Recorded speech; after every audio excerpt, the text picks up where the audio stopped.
Deze Fouke had 4 eerstien bij Schiermons Eeg op initiatief van Viscoöperatie Vissers van de Kust, Staatsbosbeheer en het Koninklijk Nederlands Instituut voor Onderzoek der Zee. Het idee wie dat de visktoon hier oors is als in het westelijk waard. En daar is nou bewijs voor. Je hebt hier echt veel meer jonge platvis en dat is heel gunstig. Past ook wel een beetje bij het karakter van het Oostwaard. Veel meer droogvallende platen, zandbanken.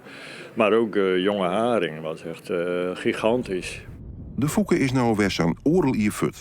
Maar om de vinger onder de pols te houden, zou er weer monitoringsvoeken komen moeten. Want er wordt je nou meer en meer dienen om het visken naar te maken die het heen en weer zwemmen tussen zout en zwietwetter.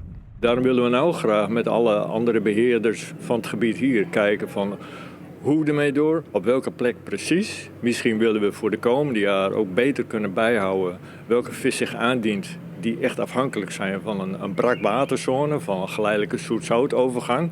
En dat wordt belangrijk omdat bijvoorbeeld het waterschap en Rijkswaterstaat ook hier op Blauwershoog willen gaan kijken van hoe kunnen we de overgang tussen zoet en zout dat beter maken. En dat ik het waan op het moment dat de visken direct echt binnen.